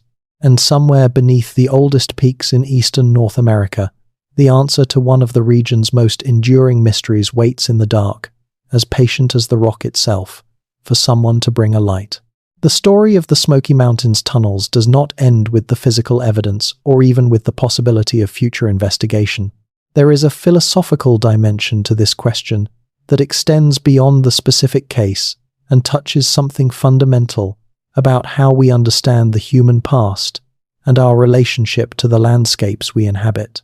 The dominant narrative of pre-Columbian North America, even in its most generous contemporary form, tends to present the continent as a collection of separate cultures operating in relative isolation, each with its own local history and its own local landscape knowledge.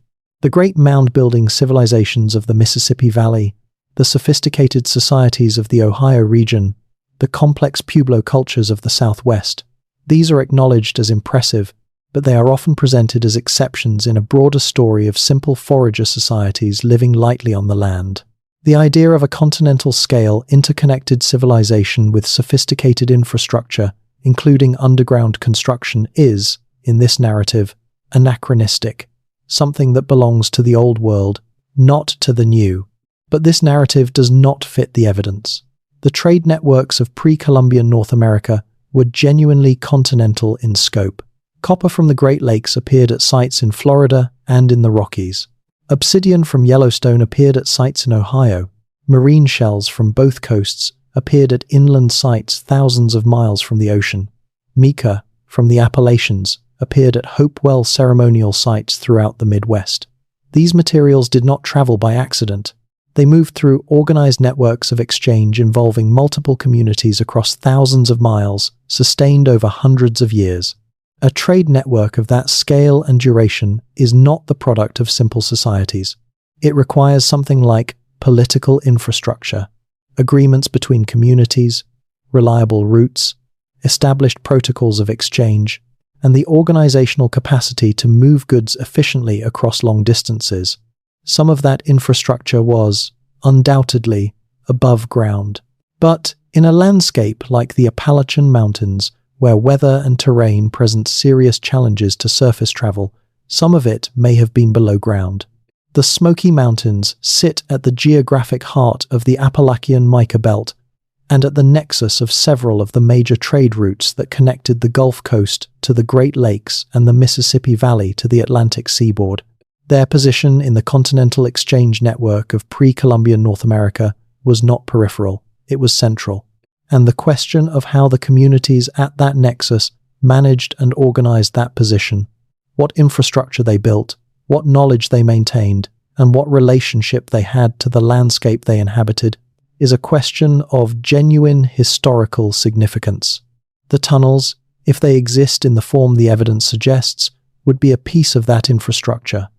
They would be a component of the organizational apparatus that made the Appalachian trade network function, and their existence would require us to think somewhat differently about what pre-Columbian North American societies were capable of and what they actually did. This is not a dramatic revision of the historical picture. It does not require us to abandon the established framework of North American prehistory or to accept any of the more exotic fringe theories about the origins of pre-Columbian civilization. It requires only that we take seriously the possibility that communities engaged in large-scale, long-distance trade across a complex mountain terrain might have invested in the kind of underground infrastructure that would make that trade more reliable and more efficient. That is not a radical claim. It is a straightforward extension of what we already know about pre-Columbian North American economic organization. The Smoky Mountains have always been a place where the ordinary and the extraordinary coexist. The wildflowers on the high meadows in spring are among the most diverse in the world. The salamander diversity in the mountain streams represents a biological heritage that stretches back to the ancient tropical forests of the Paleozoic. The human history of the place extends back to a time when the large mammals that the first people hunted are now known only from fossil deposits. Every layer of this history is present in the landscape, encoded in the rock and the soil, and the living community of species that makes its home there. The tunnels, if they are there, are another layer of that history. A human layer, encoding the intelligence and the effort and the specific local knowledge of people who lived in these mountains for thousands of years and left their mark on them in ways that the subsequent centuries have almost hidden. Almost, but not quite. The blue haze still rises from the ridges every morning. The mountains breathe. And somewhere beneath the oldest peaks, in the dark and the quiet and the cool of the rock, the work of people whose names we do not know and whose story we have not yet fully told continues to wait. There is something that feels right about a mystery that keeps waiting. That does not resolve itself prematurely, that does not yield to easy answers or convenient narratives, that holds its ground in the face of skepticism and neglect alike.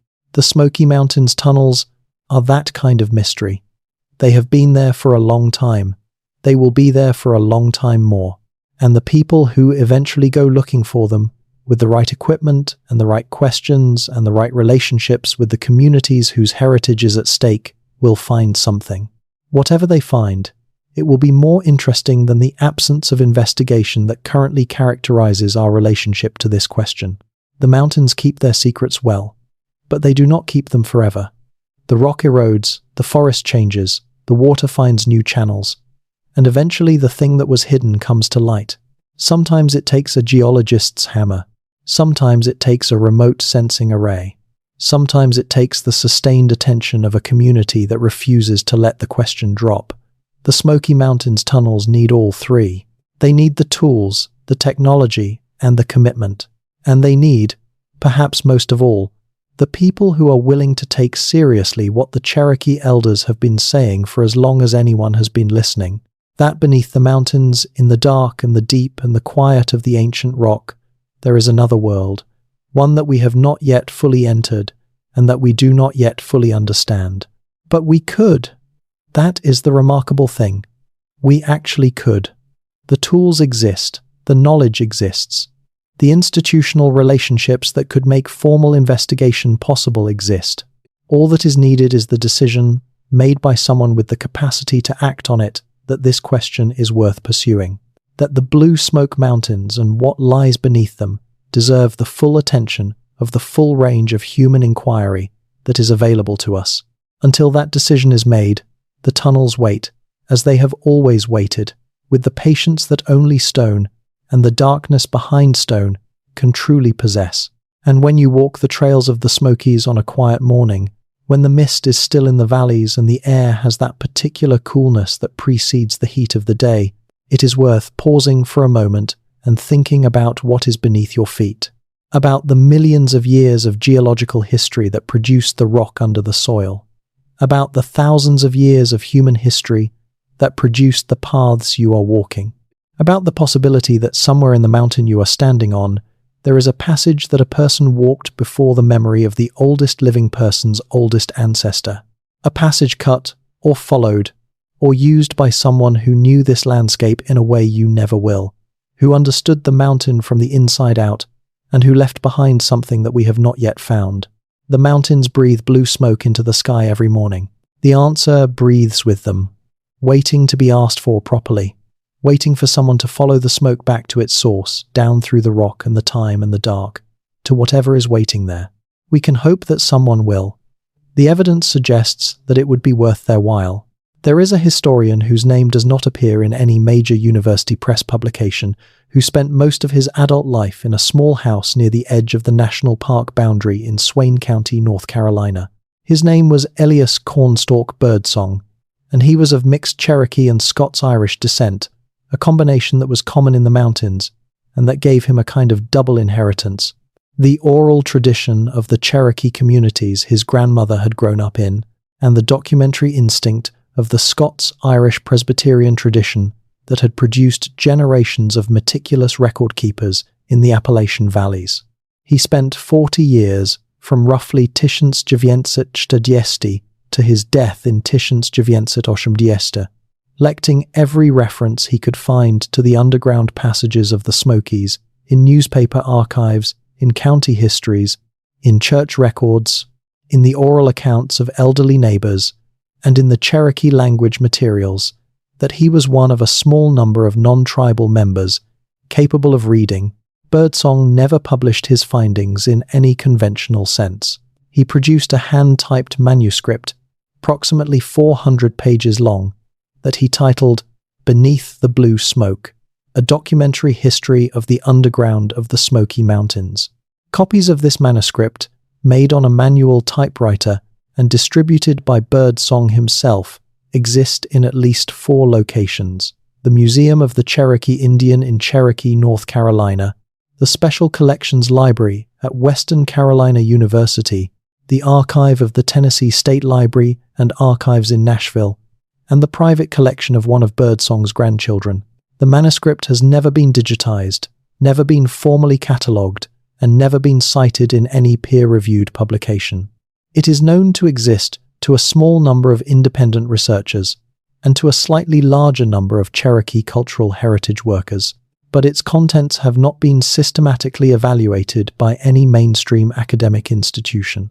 What is known of the manuscript's contents comes from the researchers who have actually read it and from Birdsong's own occasional presentations at local historical society meetings, the records of which survive in part in the archives of the Swain County Historical Society. From these sources, several themes emerge that are consistent with, and in some cases, extend the picture that the other evidence presents. Birdsong documented, in the section of the manuscript dealing with the 19th century settler accounts, more than 60 distinct references to underground passages in the Smokies that he had found in primary documents across a 50-year period. He noted that the references clustered in 2 geographic areas, the Western Smokies in the region of the 20-mile drainage system and the Eastern Smokies in the Cataloochee and Big Creek drainages. He argued that this clustering was not coincidental, but reflected the locations of the major access points to the tunnel network, with the clustering in the documentary record reflecting the concentration of settlement and traffic that made discovery of the passages most likely in those areas. He also documented a series of Cherokee accounts that he had collected from elderly informants in the Tishants, Jevonset Chtergist and Tishants, Jevonset Piengist, people who had grown up with direct knowledge of the mountains before the establishment of the national park and before the mass displacement of the communities that had lived in the park area. These accounts, according to the summaries that appear in the Historical Society meeting records, described the underground network in more specific terms than any published sources. They described specific entry points, specific passage orientations, specific features within the passages including chambers of significant size, underground water features, and in at least 2 cases what the informants described as structures built within the passages, stone platforms or shelves of uncertain purpose. The existence of structures within the passages, if accurate, would push the question of origin firmly toward deliberate human construction rather than natural feature use. Natural cave systems do not contain stone platforms or shelves. The construction of interior features within an underground passage implies a degree of long-term habitation or ceremonial use that goes beyond simple transit or extraction. It implies that someone was spending significant time in those passages for purposes that required built infrastructure, and that those purposes were stable and sustained enough over time to justify the investment. Birdsong's manuscript reportedly also contains a section dealing with what he called the geological witnesses, his term for the physical features of the landscape, that he argued pointed toward the existence of the underground network independent of any documentary or oral evidence. These included patterns in the surface drainage that he argued were consistent with subsurface karst, features of a scale greater than anything then formally documented in the Smokies region, patterns in the vegetation that he argued reflected unusual groundwater conditions consistent with large subsurface voids, and patterns in the topography that he argued were consistent with subsurface collapse features, indicating extensive underground passages that had partially or fully collapsed in certain areas. These geological arguments are the ones that most clearly call for expert evaluation. Birdsong was not a geologist, and his reading of landscape evidence may have been influenced by his prior commitment to the existence of the underground network. But the specific types of evidence he cited, drainage anomalies, vegetation patterns, and collapsed topography, are all legitimate proxy indicators for subsurface karst features, and a geologist with knowledge of the regional geology could evaluate birdsong's specific claims with a site visit and the existing geological maps of the region. Nobody has done this. Nobody has gone to the Museum of the Cherokee Indian or to Western Carolina University, read birdsong's manuscript, identified his specific geological claims, and gone out into the field to evaluate them. This is, again, a matter of institutional priority rather than physical impossibility. The manuscript is there. The mountains are there. The evaluation has not happened. The question of why it has not happened is one that the Birdsong case illustrates with particular clarity. Birdsong was not a credentialed researcher. His manuscript was not produced within any institutional framework that would have given it automatic standing for review by geological or archaeological professionals. The communities that knew about the manuscript and understood its potential significance, the Cherokee cultural heritage workers, and the small community of independent researchers engaged with the tunnel question, did not have the institutional connections to bring it to the attention of the people who might have acted on it. And the people who did have the institutional connections, the archaeologists and geologists at the regional universities, had no mechanism for learning about a self-published manuscript circulated primarily within Cherokee community networks. This is the pattern that defines the Smoky Mountains tunnel question in all of its dimensions. The evidence exists. The people who know about the evidence exist. The institutional capacity to evaluate the evidence exists. But the connections between these three things have not been made in any systematic or sustained way. The institutional infrastructure for interdisciplinary investigation of questions at the intersection of indigenous oral tradition, archival history, and physical geology is not robust in American academic culture, and the questions that fall precisely at that intersection tend to fall through the gaps. The Birdsong manuscript is also interesting for what it reportedly says about the content of the Cherokee oral tradition regarding the Nunihi and the underground network in the specific historical context of the removal period. In the late Tishans-Oshumset Chigestes, the forced removal of the Cherokee people from their ancestral lands in the southern Appalachians, the process known as the Trail of Tears, was one of the most devastating events in the history of the indigenous peoples of North America. Approximately 16,000 people were forced from their homes and marched west to Indian Territory in present-day Oklahoma. Thousands died during the march and in the conditions that followed. The Cherokee people who managed to remain in North Carolina, a group that eventually formed the Eastern Band of Cherokee Indians, did so through a combination of legal maneuvering, local political support, and the accident of holding land titles that the state of North Carolina chose to recognize. They were a small community, numbering in the hundreds in the immediate aftermath of removal, living primarily in the mountains of what is now the Qualla boundary in Swain and Jackson counties. According to the accounts in Birdsong's manuscript, this period of crisis was also a period during which the knowledge of the underground passages was explicitly invoked in the oral tradition in ways that connected it to survival. There are accounts, reportedly preserved in the oral tradition of the Eastern Band, of people taking refuge in the underground passages during the removal period, using the network to move unseen by government troops, and maintaining contact between dispersed communities through the underground routes when surface movement was too dangerous. Whether these accounts reflect actual events or represent a mythological framework applied retrospectively to the trauma of removal is impossible to determine without more comprehensive documentation of the oral tradition than has been publicly available. But the pattern of using underground passages as refuge and escape routes during periods of violent conflict is well established in other historical contexts. The Underground Railroad in the antebellum United States, although largely metaphorical in its terminology, did involve actual underground structures in some locations, basements, root cellars, and, in a small number of cases, actual tunnels. used to conceal and move people who were being hunted. The use of cave systems for shelter and refuge during conflict is documented in many historical contexts worldwide. The application of an existing underground network, one that was already known and maintained and navigable, to the purpose of survival during the removal crisis, would have been a completely rational response to an impossible situation. It would also have created a strong incentive to maintain secrecy about the network, an incentive that may have persisted and may continue to affect the availability of specific oral knowledge about passage locations. A community that used the underground network to survive a genocidal forced removal would have very good reasons to restrict knowledge of that network to trusted insiders, and those reasons would not automatically expire with the crisis that created them.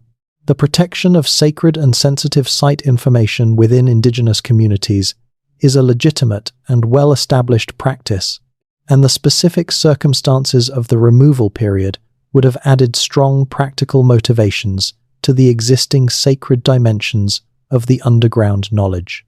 This means that a research project seriously attempting to investigate the Smoky Mountains tunnels cannot proceed simply by reading the publicly available literature and consulting the accessible archival sources. It would need to engage genuinely and respectfully with the Cherokee community that holds the most specific knowledge, and to do so in a way that respects the community's right to determine what knowledge is appropriate to share, how it should be shared, and what the terms of any collaborative research would be. This is not a small thing. It requires a relationship, not just a consultation. It requires trust that is built over time and demonstrated through action, not just claimed in a research proposal. The Eastern Band of Cherokee Indians has a tribal historic preservation office that manages the tribe's cultural heritage interests. Any serious research project focused on the Smoky Mountains underground would need to begin there, with an initial conversation about whether the tribe is interested in collaborative research on this question, what its conditions for that collaboration would be, and what kinds of information and access it would be appropriate to seek. That conversation has not, to the best of available knowledge, been formally initiated by any mainstream academic institution. The absence of that conversation is, in a sense, the central obstacle to progress on the tunnel question. Everything else, the archival research, the geological survey, the remote sensing, the field investigation, depends on first establishing a relationship with the community whose heritage is at stake and whose knowledge is most directly relevant.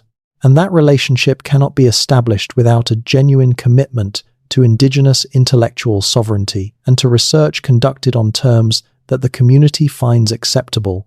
This is not simply an ethical point, although it is emphatically an ethical point. It is also a practical one. The knowledge that the Eastern Band holds about the underground network, if it is as specific as the birdsong accounts suggest, would be far more efficient than any amount of remote sensing as a guide to investigation. Knowing approximately where to look, based on oral tradition, would allow a research team to focus resources on the most productive locations, rather than conducting an expensive and time-consuming, comprehensive survey of the entire park. The community's knowledge is, literally, the most valuable research tool available for this question, and accessing it requires the kind of relationship building that academic institutions are often poorly equipped to pursue. There is also the question of what research would mean for the community beyond simply producing academic knowledge. The documentation and formal recognition of the Smoky Mountains tunnel network, if the investigation confirmed its existence, would have implications for the management of the national park, for the Cherokee community's relationship to its ancestral landscape, and for the broader public understanding of pre-Columbian North American history. The community has interests in all of these implications that go beyond the academic question of whether tunnels exist and what they are. For the national park management, confirmation of a significant pre-Columbian underground feature would require formal site documentation, management planning to protect the feature, and potentially restrictions on certain types of recreational use in areas above confirmed passage locations. For the Cherokee community, it would represent formal recognition of a dimension of ancestral land use that has been dismissed or ignored for more than a century, and it would provide a basis for stronger formal claims on the management of the land and its cultural resources. For the broader public, it would require a revision of the standard narrative of pre-Columbian North American achievement that currently dominates popular understanding. None of these implications are simple, and none of them are universally welcome by all parties. The national park management would face significant practical and political challenges in incorporating a major new site category into its management planning. The Cherokee community is diverse, and different members and factions within the community have different views on how aggressively to pursue formal recognition of ancestral land use and what the terms of that recognition should be. And the broader public revision of the pre-Columbian narrative, while important and warranted, involves the same kinds of resistance and adjustment that any significant historical revision encounters. These complexities are not reasons to avoid the investigation. They are reasons to conduct it carefully, with full awareness of the implications and with genuine commitment to involving all relevant parties in the decision-making about how it proceeds and what is done with the results. The investigation of the Smoky Mountains tunnels is not just an archaeological question, it is a political and cultural question that has to be approached as such, with the seriousness and the sensitivity that political and cultural questions require. The mountains have been carrying this question for a very long time. The people who know the mountains best have been carrying it even longer. The appropriate response to that sustained, patient carrying of a question is not another footnote or another independent survey or another alternative archaeology publication. It is a genuine commitment to taking the question seriously, investing in the relationships and the resources and the methodology that taking it seriously requires, and being prepared to accept whatever answers the investigation produces, even if those answers are more complex and more challenging than the simple confirmation or refutation that would be easiest to accommodate. The Blue Smoke Mountains breathe their haze into the air over the most visited national park in the country every morning. Millions of people walk their trails every year, looking at the views, watching the wildlife, appreciating the wilderness. Very few of them know that beneath their feet there may be a layer of human history that we have not yet found the will to look for. That this landscape, which seems so purely natural in its current form, may carry within its rock the traces of a civilization that used the underground as skillfully and as purposefully as we use our highways and our warehouses and our places of worship. The investigation of that possibility is not just a contribution to academic knowledge. It is an act of justice toward the people who built what may be beneath the mountains, who used it, who remembered it, and who kept that memory alive through every difficulty and displacement that history threw at them. It is an act of honesty about what North America was before it became what it is now. And it is an act of curiosity, the most fundamentally human of impulses, followed all the way down into the dark where the answers are waiting. We owe it to ourselves to go looking. And we owe it to the mountains. There is one more dimension of this story that has not yet been addressed, and it is perhaps the most speculative and yet, in a particular way, the most important. It concerns what the tunnels, if they exist in the form the evidence suggests, might tell us not just about the past, but about the present. About how we understand the relationship between human communities and the landscapes they inhabit over long periods of time. The dominant mode of thinking about landscape in contemporary Western culture is extractive and transient. We occupy landscapes for economic reasons. We modify them for economic reasons. We leave them, or attempt to restore them to some prior condition, when the economic reasons for occupation change. The idea that a landscape might carry a permanent human imprint across thousands of years, that the work of previous human inhabitants might constitute a living layer of the landscape rather than simply a historical artifact buried beneath it, is genuinely foreign to this mode of thinking. Indigenous frameworks for understanding landscape tend to work differently. The concept of reciprocal relationship between human communities and specific landscapes, the understanding that the land carries memory of its inhabitants and that its inhabitants carry responsibility toward the land, produces a very different relationship to the kind of long-term investment in landscape modification that the tunnel network represents. You do not build a passage through a mountain and maintain that passage across generations if you think of yourself as a transient occupant of the landscape. You build it and maintain it if you understand yourself as a permanent part of that landscape, if you are investing in a future that you expect to be there to inhabit.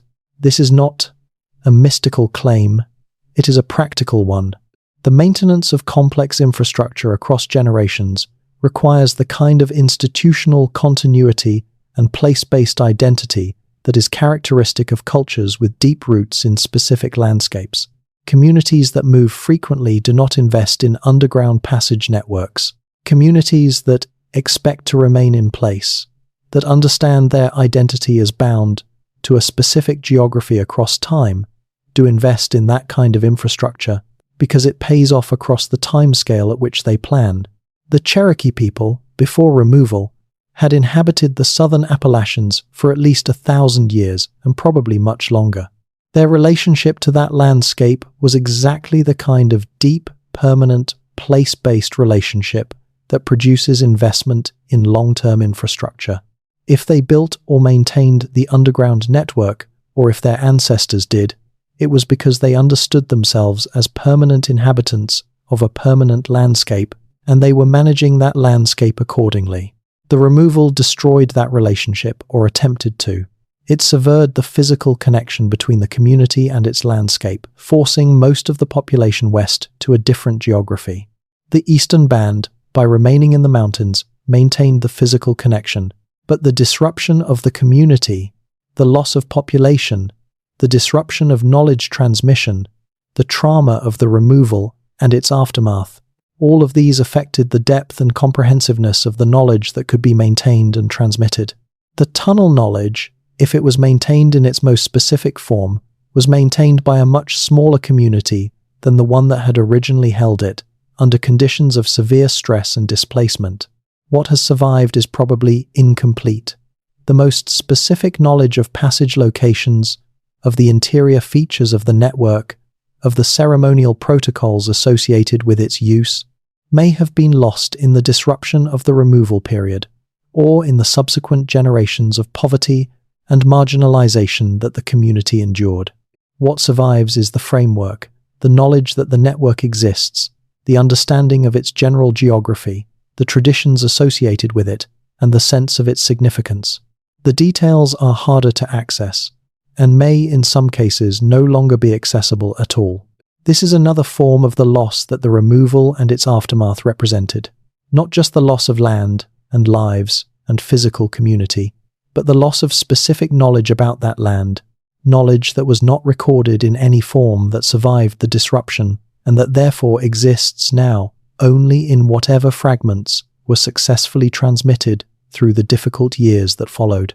A research project that took this dimension seriously would not only be investigating the physical tunnels, it would be contributing to the recovery and documentation of knowledge that was damaged by historical processes of dispossession and forced removal. It would be, in a small but genuine way, an act of repair, not of the tunnels themselves, which do not need our repair, but of the relationship between that knowledge and the broader public understanding of this landscape and its history. That kind of repair is slow. It happens one documented account at a time, one verified site location at a time, one conversation between researchers and community members that builds toward mutual trust and shared understanding. It does not happen quickly or dramatically, but it happens, and it matters, and it is worth doing even without any guarantee of what the investigation will ultimately find. The mountains are patient. The question is whether we are.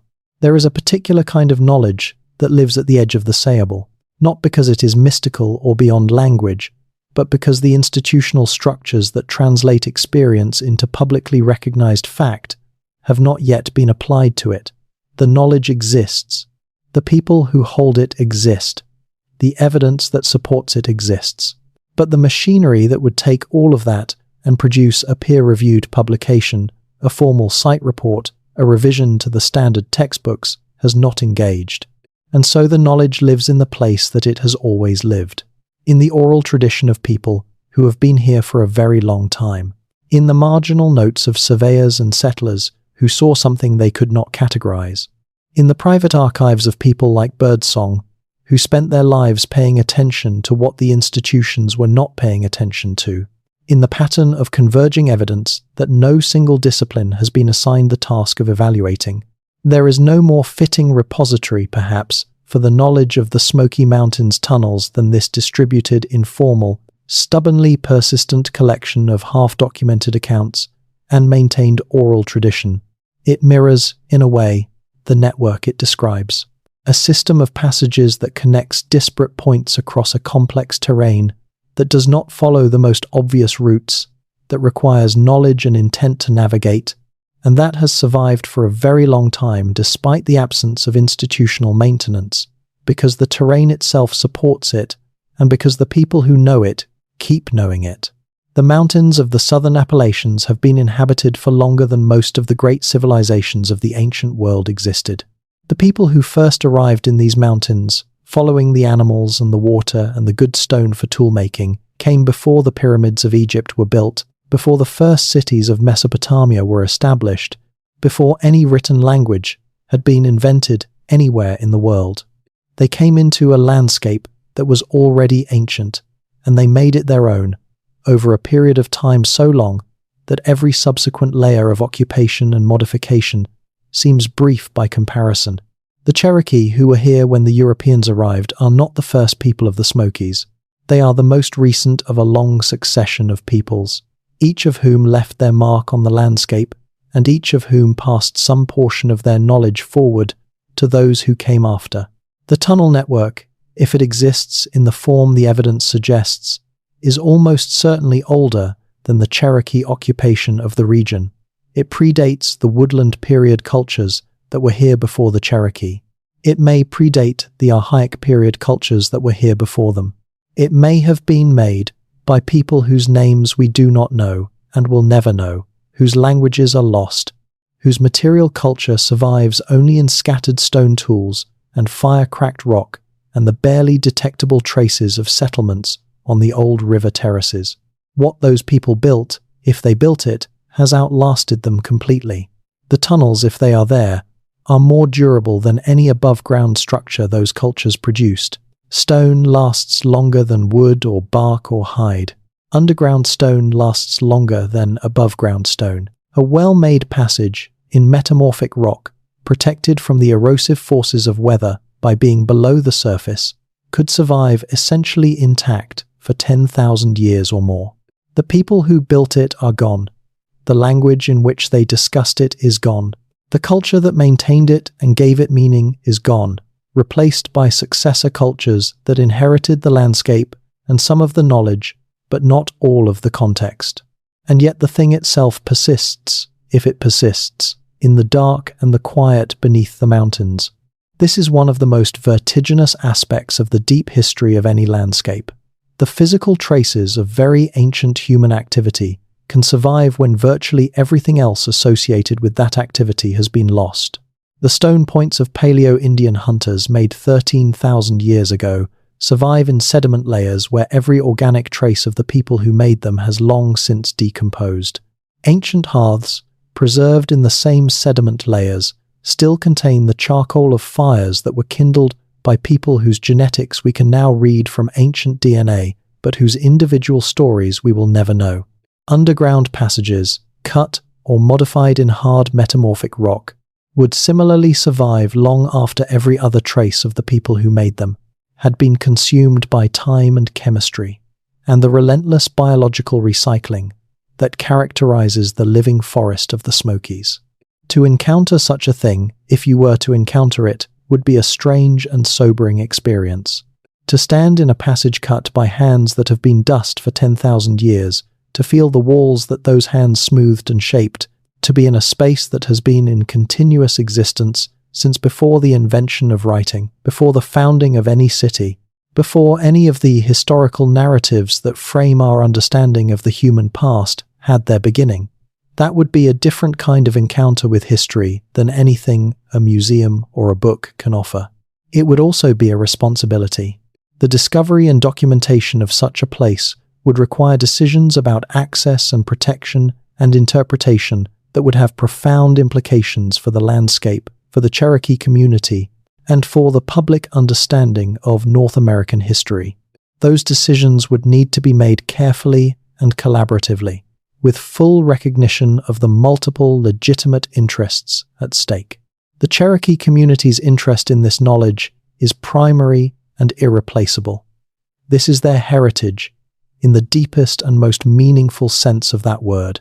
Whatever the tunnels are and whoever made them, they are part of the landscape that the Cherokee people have inhabited and maintained and remembered for as long as any account extends. The formal documentation of the tunnel network, if it occurs, should produce knowledge that belongs first to that community and that is shared with the broader public on terms that the community finds acceptable. The broader public's interest in this knowledge is also genuine. The history of North America before European contact is a history that belongs to all of us who live here now, because it is the history of this place, of the landscape we inhabit. Understanding that history more fully, correcting the distortions and gaps that the colonial period introduced into our understanding of what was here before, is part of the larger project of knowing honestly where we are and how we came to be here. That honest knowing is not comfortable. It requires confronting the scale and complexity and sophistication of what was displaced by the colonial project and reckoning with the loss that displacement represented. But the discomfort is not a reason to avoid the knowledge. It is a reason to pursue it with care and with humility. The National Park Management's interest in this knowledge is practical and significant. The Great Smoky Mountains National Park is a public trust, managed on behalf of all Americans and on behalf of the global community that has recognized it as a place of extraordinary natural and cultural significance. The discovery of a major pre-Columbian underground feature within the park would require management responses that the current management framework is not fully prepared for. Planning for those responses, developing the protocols, and the infrastructure for managing an underground site of this nature is something that should begin before the formal discovery occurs, not after. The conversations that need to happen between the Park Service, the Cherokee community, and the broader research community about how to proceed are conversations that can be had now without waiting for a discovery to force the issue. The academic research community's interest in this knowledge is obvious. A discovery of this magnitude would reshape the understanding of pre-Columbian North American cultural complexity and would require significant revision of the standard accounts of Appalachian prehistory. It would open new lines of research and new collaborative possibilities across the disciplines that would need to engage with such a discovery. It would be, by any measure, a significant event in the history of American archaeology and of the study of North American indigenous history. But all of this is contingent on the investigation actually happening, on someone, or some group of someones, making the decision that this question is worth pursuing seriously, that the evidence, taken as a whole, is sufficient to warrant a genuine, well-resourced, collaborative investigation of the Smoky Mountains underground. That decision has not yet been made. It could be. The pieces are all in place. The question is whether the will exists to put them together. The blue smoke rises every morning from the ridgelines of the Smokies, curling up into the sky above the most visited national park in the country, above the most popular hiking trails in the eastern United States, above the cascading streams and the old-growth forest remnants and the meadows full of wildflowers and the valleys where black bears move through the fog before dawn. It rises from a landscape that is, on its surface, more natural in appearance than at any time in the last century, because the forest has grown back over the cleared land and the roads have been removed from the wilderness areas, and the wildlife has returned to a density that the settlers of the 19th century never knew. But beneath the surface, the landscape is as old as it has ever been. The rock is as old as it has ever been.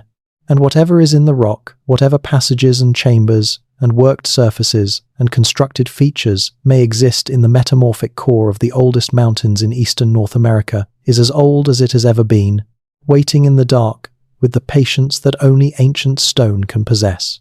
Someone should go looking, with good equipment and good questions and good faith and good relationships with the people who know these mountains best. Someone should go beneath the blue smoke, down into the rock and the dark and the quiet, and find out what is there. The mountains have been waiting long enough, and so, really, have we. And there is one final thing worth saying before this story settles into the dark with the mountains themselves.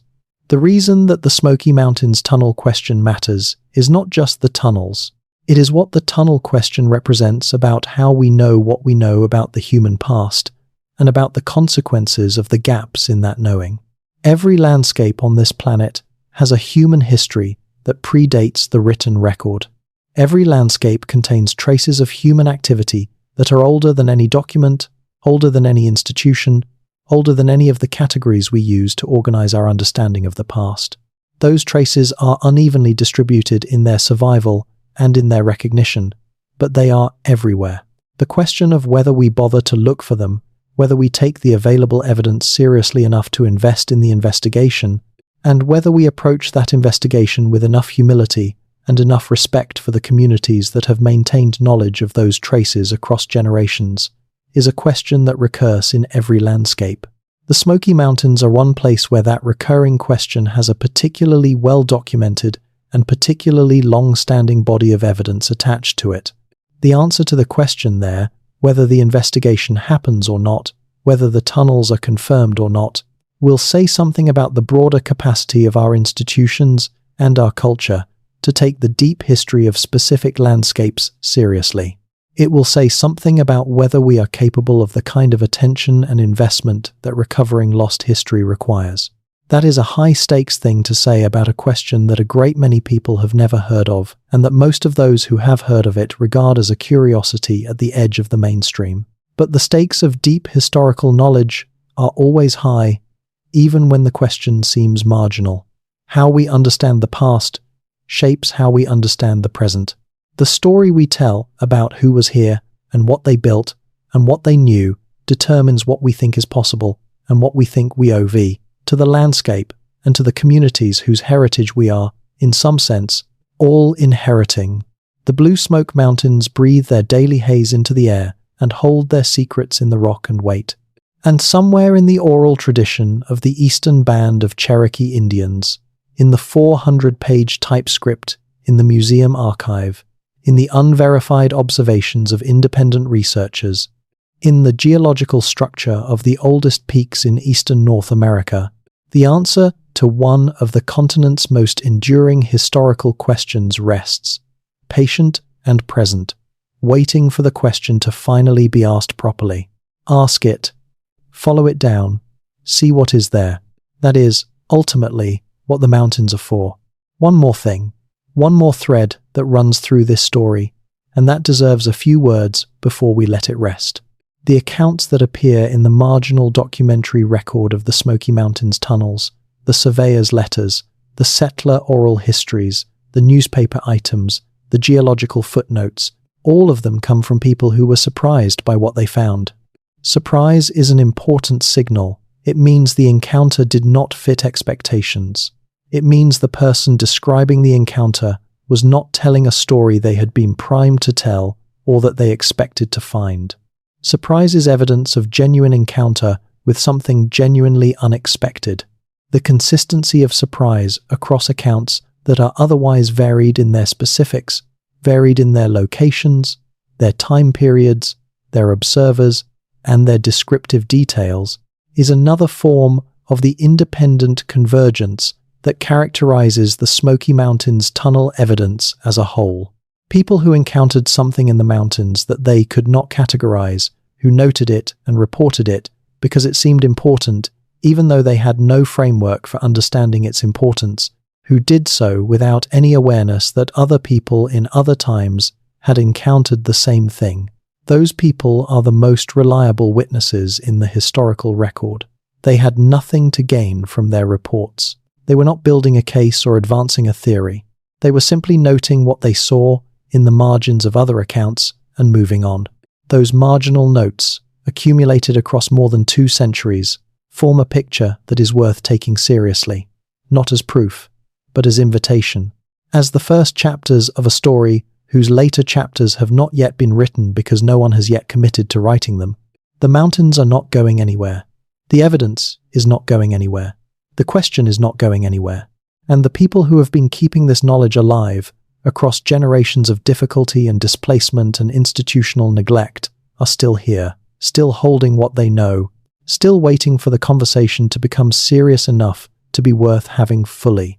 The full conversation, with all the resources and all the rigor and all the respect that it deserves, is what the Smoky Mountains tunnels have always been waiting for. That conversation begins, as all real conversations do, with the willingness to listen, to the mountains, to the evidence, and most of all, to the people who have been here the longest, who know this landscape from the inside, and who have been saying, in one form or another, across all the years of recorded contact with the wider world, that beneath the blue smoke, in the rock and the dark and the deep quiet of the oldest peaks in the east, there is something worth finding. Go find it.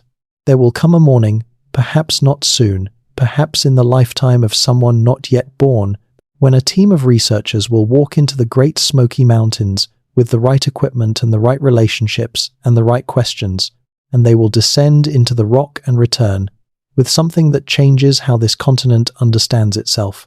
It will not be a dramatic moment. Real discoveries rarely are.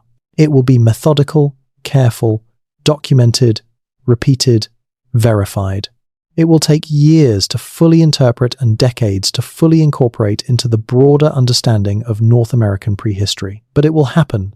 The evidence is too convergent, the question too specific, the landscape too geologically capable of containing what the accounts describe. At some point, the investigation will happen.